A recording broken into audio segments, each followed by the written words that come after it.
How many assistants do you have? So I have 2 travel assistants. I have my bodyguard that always travels with me. And then I have 2 virtual assistants. These 2 virtual assistants manage my schedule, manage my business meetings. And then the 2 in-person assistants are the ones that are handling the day-to-day operations of my life. So 5 in total. Yeah. For you, what's the hardest part about managing it all? There's so much on your plate, dude. So many people and all that. Recruiting. It's all about recruiting. You need people. Yeah. You need to hire people that you trust. How do you quality control? Because I'm sure people DM you all the time, message you all the time, and I'm sure you have an HR team. But how do you what ends up being the best way to find people with trial and error? I know you mentioned kind of putting them through the experience and trial and error and trial by fire. Trial by fire. I'll probably get in trouble for this. Did I tell you the story of so I was testing a new assistant, and we end up flying to Singapore with my team. And I give them 2 rules, specifically because of how Singapore works and the time and the event. And I gave these 2 rules because after conversing with this new assistant, I realized that he liked to drink. So I said 2 rules. Yep. No drinking and no sleeping around for the next week. Those are the 2 rules. While we're in Singapore, don't do it. So I tell my assistant who works for me, I said, take him to the bar. See if he drinks, right? Like you would test him, be homies with him. They take shots together. All right, perfect. Oh, they took shots. Yeah, they took shots together. So I already knew, hey, I can't trust this kid because whatever it is. And then we just up the game. Take him to the red light district. Mm-hmm.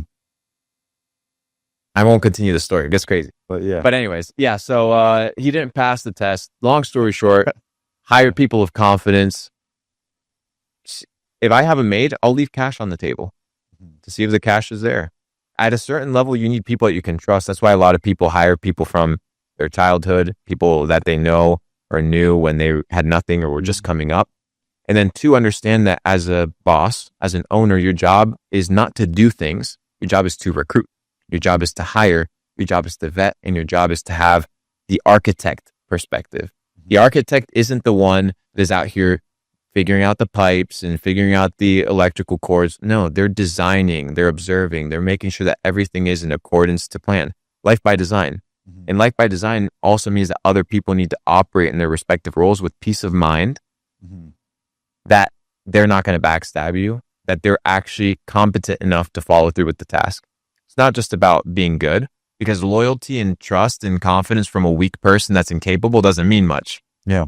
You need confidence and trust from somebody that's capable and somebody that's quality controlled and tested. And then finally, you need to build fail-proof systems. You need to create systems where people don't have to think. My life is SOP'd. What I need, what I want, what I eat, everything is written down in a very simple way so that if any assistant always comes, they know what to do. So there should be basic manuals on how you operate, what you like, what you enjoy, that people can facilitate and help you with. You don't need a lot, but the first thing you need in business is a virtual assistant. Somebody that checks your emails, schedules your calls, manages your spam. Very basic things that create space to think, space to innovate, space to brainstorm. A lot of people are always running. They're always on the hamster wheel. So they never create the opportunity to stop and change directions if they have to. And you can't stop. What you can do is hire people and train people to do things on your behalf and do it in a way, once again, it goes back to community that incentivizes them, because you can't build an external community if the internal community, aka your business and your team, is dysfunctional. It all starts with the unit that is internal. So I work with my own team. We have meetings every single week. We always get together. We dine together. We eat together. We go and travel together, because the quality of the bond of my internal relationships will dictate how we create products and how we do business and serve our customers. Effects, yeah. That's correct. That's the hardest part, I feel like.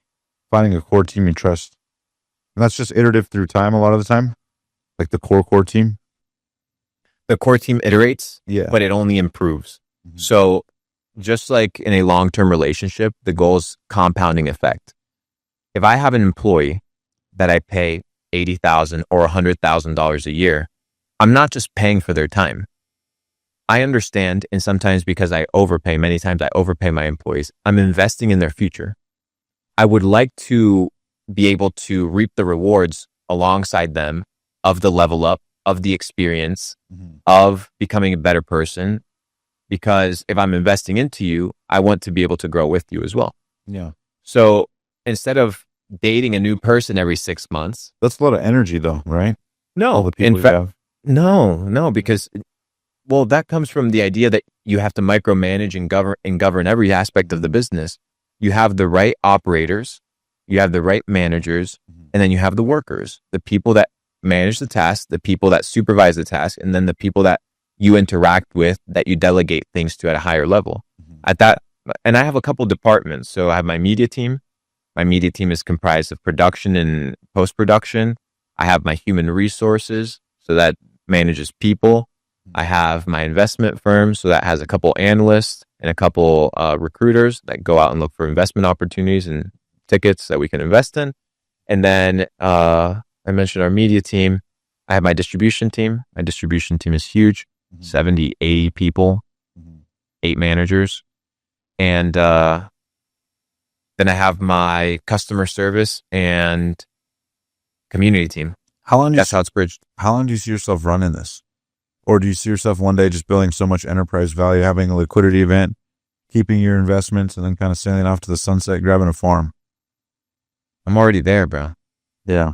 I'm already there. I'm already plotting with my community to have this last season of business. I think as you said, there's new goals and new things. I don't always want to be doing business. I don't always want to be looking at charts. I don't always want to be, checking P&Ls and balance sheets. I want to do other things in life, like have a farm, potentially travel to new places around the world, Do and you that see yourself requires time. do you see yourself creating content as well? For sure. I mean, I like Yeah. content. I like creating content, and I like sharing content, and most people appreciate it. Mm-hmm. For the bigger part of the internet has appreciated the net positive outcome of my content. But I do see myself eventually in some way, shape, or form living a different type of life simply because I like change. Mm-hmm. I'm a person that thrives in change and a person that thrives in controlled chaos. Mm-hmm. So being able to create new scenarios where you remove yourself from the internet might be cool. What is it about the chaos you enjoy? The unpredictability and Because there's so the much routine in business. correct. Well, Yeah. I intentionally create routine for my staff so that I don't have to be in a routine. I have the privilege to live a life where I can do what I want to do, Right. which means I want my life to be exciting. I don't know where I'm going next week, right? So my hotel, right? We're here in the hotel. I check out tomorrow. I don't have a flight anywhere.